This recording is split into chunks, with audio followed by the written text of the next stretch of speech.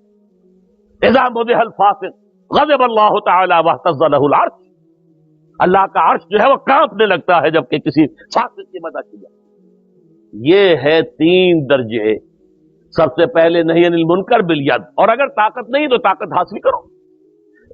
طاقت خود بخود تو نہیں آتی نا، جس کے لیے کہ ہمارے پاس نقشہ موجود ہے سیرت النبی کا۔ دیکھیے حضور نے پہلے دن سے کہا کہ یہ بت پرستی منکر ہے، گناہ ہے، معصیت ہے، کفر ہے، شرک ہے، ٹھیک ہے نا، سب سے بڑا منکر بت پرستی، لیکن کسی بت کو توڑا نہیں، حالانکہ بڑا آسان تھا، وہاں کوئی پہرے تھوڑے ہی ہوتے تھے، 4-6 صحابہ کو حکم دیتے ایک رات کو جا کے سارے بتوں کو توڑ کے آ جاتے، پھر ان کی تکا بوٹی ایک کر دیتے، وہ یہ ٹھیک ہے، لیکن تکا بوٹی تو بعد میں بھی ہو گئی، غزوہ احد میں بھی 70 صحابہ شہید ہو گئے، تو تکا بوٹی سے بچنے والے تو نہیں تھے، لیکن نہیں، حکمت یہ نہیں تھی، اس لیے کہ وہ پتھر کے بت ہیں، پھر بنا لیں گے دوبارہ۔ اگر آپ نے توڑ بھی دیے، چکنا چور بھی کر دیے، حضرت ابراہیم نے سب توڑ پھوڑ کے چکنا چور کر دیا، تو پھر بنا رہی ہے، کیا دیر لگتی ہے، پتھر کے بت ہی ہے نا۔ لہذا حضور کا طریقہ کیا تھا دیکھیے، 12 برس تک مکے میں رہے، اسی حرم کا طواف کیا ہے بیت اللہ کا جس میں بت موجود ہے، اسی صحنے بیت اللہ میں کھڑے ہو کر نماز پڑھی ہے، جہاں دائیں بھی بت، بائیں بھی بت، سامنے بھی بت، پیچھے بھی بت، کسی بت کو توڑا نہیں۔ ہاں، اپنی دعوت کے ذریعے سے، تبلیغ کے ذریعے سے لوگوں کو جمع کیا، جیسے میگنیٹ ہوتا ہے، میگنیٹ سے آپ کھینچ لیں، لوہ چون جو ہے، اگر جیسے کہ پہلا تجربہ ہم نے کیا تھا 5ویں جماعت میں سائنس کی کلاس میں، کہ ہمیں مکسچر دے دیا گیا، لکڑی کا برادہ اور لوہ چون، لوہے کا چورا، یہ مکس ہے، انہیں علیحدہ کرنا کیسے کرو گے؟ اب ایک ایک کو تو کرنا بڑا مشکل کام ہے۔ طریقہ کیا بتایا؟ ایک ہاتھ میں مقناطیس لے لو، اور مقناطیس اس کے اندر پھیرو، لوہے کے سارے ذرات جو ہیں اس کے ساتھ چمٹ جائیں گے، برادہ رہ جائے گا۔ بین ہی یہ معاملہ ہے قرآن کا۔ قرآن کو کسی معاشرے میں عام کرو، جن کی فطرت کے اندر نیکی ہے وہ اسے چمٹ جائیں، کھچ کر آ جائیں، پھر جب وہ کھچ کر آ جائیں انہیں جمع کرو، جماعت بناؤ، منظم جماعت، سب اطاعت والی جماعت، پھر وہ جماعت جہاد کرے گی۔ پھر آپ نے جہاد کیا، پھر غزوہ بدر بھی ہوا، غزوہ احد بھی ہوا، غزوہ احزاب بھی ہوا، پھر یہ کہ 6 سال کے بعد، غزوہ بدر کے 6 سال اور ہجرت کے 8 سال کے بعد پھر آپ 10,000 کی نفری ساتھ لے کر مکے میں داخل ہوئے۔ اب پہلا کام کیا کیا؟ بت توڑ دیے، ایک ایک بت کو گرایا ہے، توڑا ہے۔ جاء الحق وزهق الباطل ان الباطل كان زهوقا، پہلے دن نہیں توڑے، گویا کہ نہی عن المنکر باللسان تو پہلے دن سے ہے، یہ حرام ہے، یہ غلط ہے، ان بتوں میں کچھ نہیں ہے، یہ کفر ہے، یہ شرک ہے، یہ گمراہی ہے، ان ہی الا اسماء سمیتموها انتم وآباؤکم، ان کی کوئی حقیقت نہیں ہے، یہ تو تم نے اور تمہارے باپ دادا نے کوئی نام گھڑ لیے ہیں، ان کی کوئی حقیقت، کہہ رہے ہیں باللسان، ہاتھ سے توڑا نہیں، بالید نہیں، بالید کے لیے پہلے جمعیت فراہم کرو، طاقت فراہم کرو، جب طاقت کافی ہو جائے اب میدان میں آؤ، اب طاقت کے ذریعے سے باطل کو ختم کرو، اس سے ٹکر مول لو، اس میں جانیں بھی دینی پڑیں گی۔ صحابہ کرام نے بھی سینکڑوں کی تعداد میں اپنی جانیں دی ہیں، تو اسلام کا بول بالا ہوا تھا، ٹھنڈے ٹھنڈے نہیں ہو گیا، دعاؤں سے نہیں ہو گیا، تمناؤں سے نہیں ہو گیا۔ لیسا بامانیکم وامانی اہل الکتاب، نہ تمہاری تمناؤں سے کچھ ہوگا، نہ اہل کتاب کی تمناؤں سے کچھ ہوگا، عمل سے ہوگا جو کچھ ہوگا، محنت سے ہوگا، قربانی سے ہوگا، جانیں دے کر ہوگا، خون دے کر ہوگا، اور خون تو محمد الرسول اللہ نے بھی دیا صلی اللہ علیہ وسلم۔ آپ کو معلوم ہے کہ طائف میں بھی حضور کا خون جو ہے وہ بہا اور وہاں کی مٹی میں جذب ہوا، جب پتھراؤ ہوا ہے آپ پر بری طرح سے، اور پھر دامن احد میں تو جو وار ہوا ہے، آپ کے رخسار مبارک کی ہڈی کے اندر تلوار گھس گئی اور خود کی کڑیاں یہاں گھس گئیں، تو پھر ان کو نکالنے کی کوشش کی تو ایک صحابی نے دانت سے پکڑ کر کھینچا، ان کے دانت نکل گئے، وہ نہیں نکلی، پھر کسی طریقے سے نکالا گیا تو خون کا فوارہ آیا ہے، اتنا خون گیا ہے حضور کا کہ آپ بے ہوش ہو گئے۔ تب آیا ہے اللہ کا دین، ایسے نہیں آیا، قربانیوں سے جانیں دے کر۔ حضرت حمزہ جیسی شخصیت، اسد اللہ و اسد رسول ہی، حضور کے چچا بھی ہیں، خالہ زاد بھائی بھی ہیں، دودھ شریک بھائی بھی ہیں، بچپن کے ہمجولی بھی ہیں، اسد اللہ بھی ہیں، اسد رسول ہی بھی ہیں، اور ان کی لاش آئی ہے آپ کی نگاہوں کے سامنے، ناک بھی کٹی ہوئی ہے، کان بھی کٹے ہوئے ہیں، اور پیٹ چاک کر کے کلیجہ چبایا گیا۔ ان قربانیوں سے آیا ہے۔ تو پہلے طاقت حاصل کرو، پھر اس طاقت کو استعمال کرو۔ ان اللہ اشترى من المؤمنین انفسهم واموالهم بان لهم الجنہ یقاتلون فی سبیل اللہ فیقتلون ویقتلون۔ اللہ تعالیٰ نے اہل ایمان سے ان کی جانیں اور مال خرید لیے ہیں جنت کے عوض۔ اب وہ اللہ کی راہ میں جنگ کرتے ہیں، قتل کرتے بھی ہیں، قتل ہوتے بھی ہیں۔ حضرت حمزہ کا جسم بھی لوہے کا بنا ہوا نہیں تھا، وہی انسانی جسم تھا، وہی گوشت پوست اور ہڈی۔ تو اور وحشی کا جو برچہ ہے وہ ناک کے آر پار ہو گیا، شہید ہو گئے۔ بہرحال یہ ہے تیسری جو شق ہے کہ یہ جماعت جو وجود میں آئے اس کے تین کام ہو صرف۔ انتخابات کا کہیں ذکر نہیں، نہ سیرت میں نہ قرآن میں کہیں نہیں۔ اس طریقے سے ایک ہی ملک ہے پوری دنیا میں کہ جہاں انہوں نے کم سے کم اپنی فقہ کے مطابق اسلامی نظام قائم کر لیا۔ آپ سمجھ گئے، یہ ایران فقہ حنفی قائم ہو گئے، لیکن انہوں نے کیا کیا؟ جانے دی ہے تب ہوا ہے۔ انتخابات کے ذریعے سے قیامت تک بھی وہاں آیت اللہ خمینی کی حکومت نہیں بن سکتی تھی۔ ہماری جماعتیں جو ہیں دینی لگی ہوئی اسی چکر کے اندر، حالانکہ ہر مرتبہ دیکھتے ہیں یفتنون فی کل عام مرتن او مرتین، بار بار نتائج سامنے آتے، ڈھاک کے 3 پاس سے زیادہ کچھ نہیں ہوتا، لیکن نہیں اسی میدان میں۔ حالانکہ اصل میدان یہ ہے جماعت بن کر نہیں انل منکر، خاص طور پر نہیں انل منکر، لیکن پہلے جب تک طاقت کافی نہیں ہے زبان سے آپ ہاتھ استعمال نہیں کر سکتے۔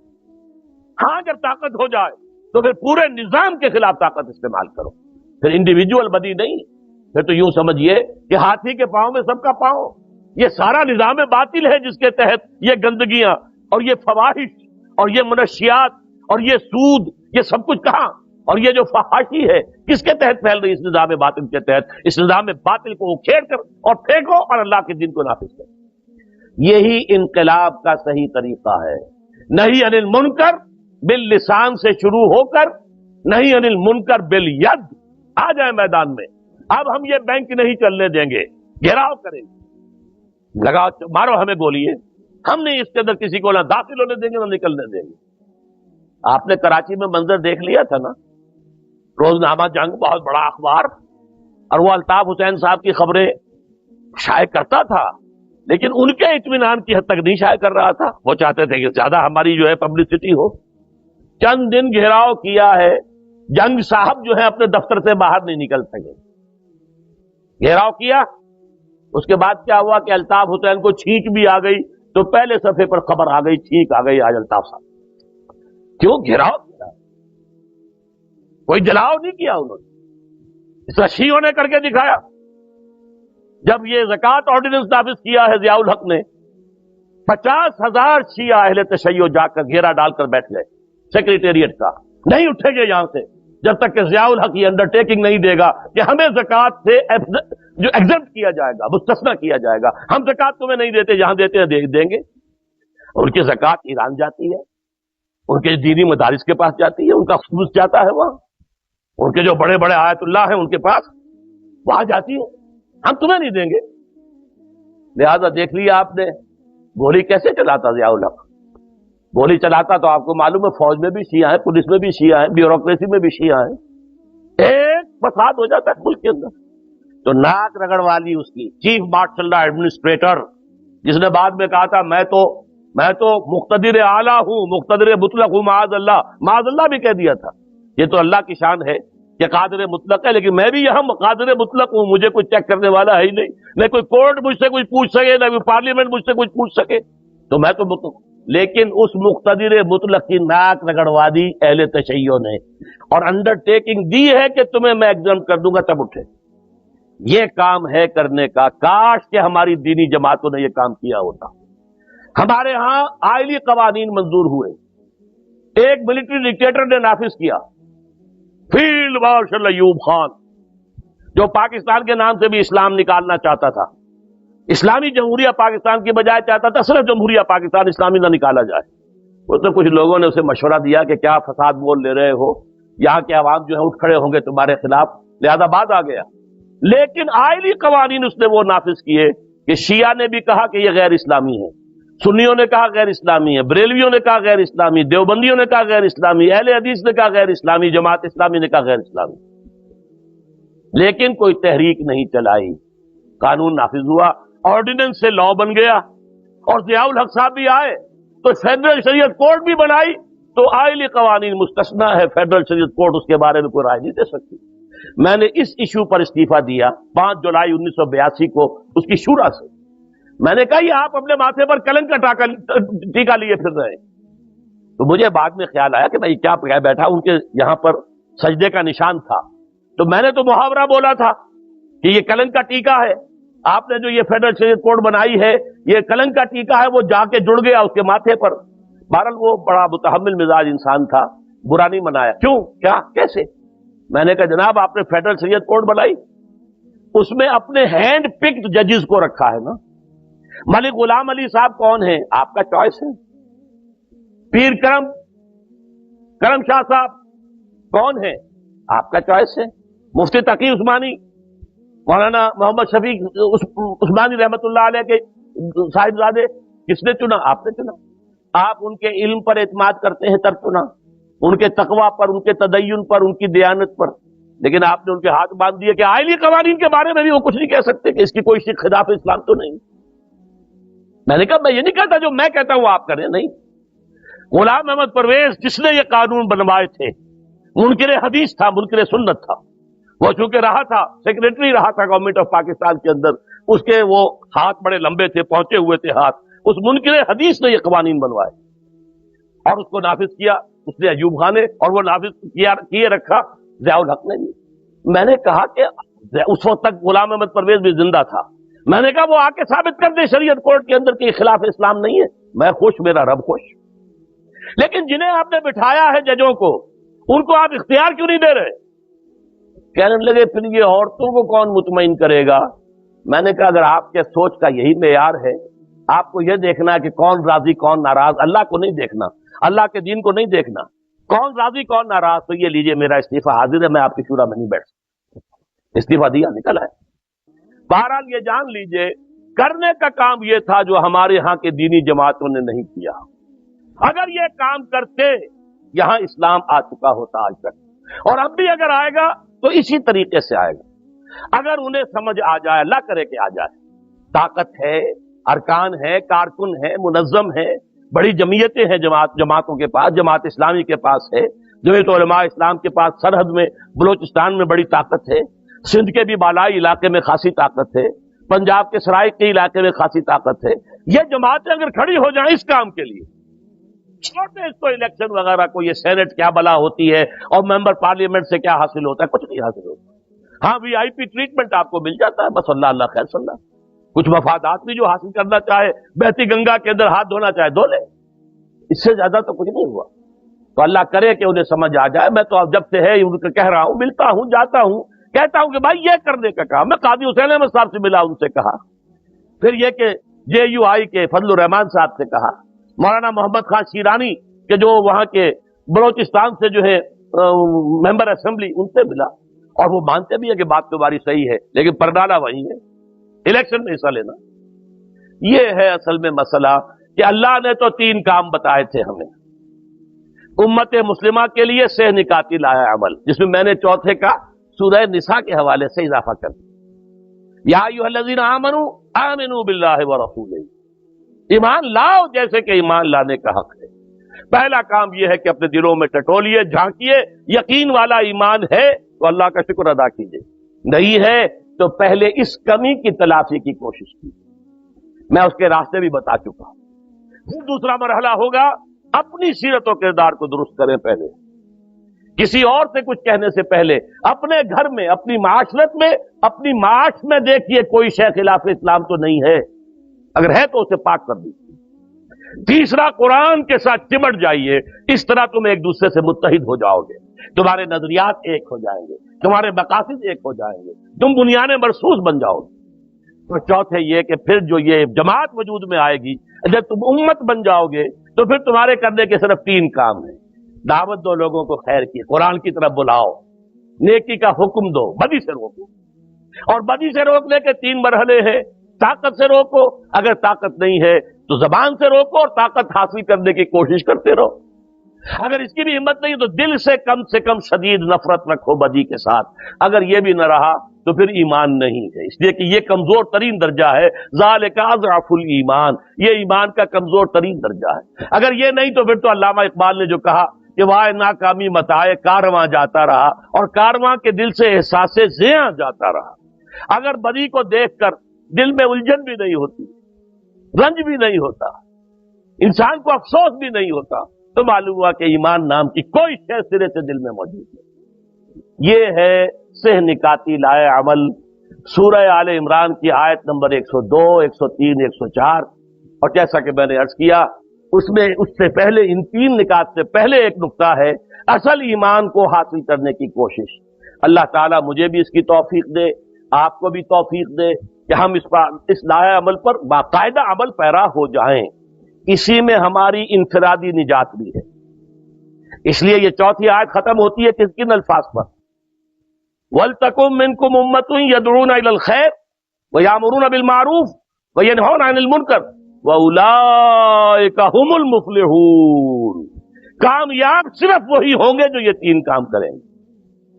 یہ نہ سمجھنا ہم مسلمانوں میں پیدا ہو گئے ہیں، ہمارا نام غلام علی ہے، محمد حسین ہے، علی محمد ہے، تو ہم تو بخشے بخشائے ہیں، اللہ کی جنت تو ہمارے لیے بنائی گئی ہے، اور بڑا کتنا بھی کر لیں گے حضور کی شفاعت ہو جائے گی، بیڑا پار ہو جائے گا. بڑے غلط خیالات ہیں. تلک امانیہم، یہ ان کے من گھڑت خیالات ہیں، ان کی آرزویں ہیں، وشفل تھنکنگ ہے. قل ہاتوا برہانکم ان کنتم صادقین. یہودیوں کو بھی یہ گمان ہو گیا تھا نحن ابناء اللہ واحباؤہ، ہم تو اللہ کے بیٹوں کی طرح بڑے چہیتے ہیں. قرآن نے کیا جواب دیا؟ فَلِمَا يُعَذِّبُكُم بِذُنُوبِكُم. اگر ایسے لاڈلے اور چہیتے ہو تو اللہ تمہیں سزائیں کیوں دیتا رہا ہے؟ کیوں تمہیں پٹوایا نبوکدنضر کے ہاتھوں؟ کیوں تمہارے ہیکل سلیمانی کو 2 دفعہ مسمار کروایا اس نے؟ ایک مرتبہ نبوکدنضر کے ہاتھوں، دوسری مرتبہ ٹائٹس رومی کے ہاتھوں. آج تک بھی گرا پڑا ہوا ان کا کعبہ، صرف ایک ویلنگ وال رہتی ہے اور کچھ بھی نہیں ہے اس کا. تو کیوں اللہ عذاب بھیجتا رہا تم اگر اس کے بڑے چہیتے ہو؟ اسی طرح آپ سوچئے یہ ہسپانیہ سے مسلمان کیوں ختم ہو گئے؟ جہاں 800 برس حکومت کی تھی، ایک مسلمان زندہ نہیں چھوڑا، یا قتل یا جلا دیے گئے یا بحری جہازوں میں بھر بھر کر اور لے جا کر شمالی افریقہ کے ساحل پر ڈمپ کر دیا.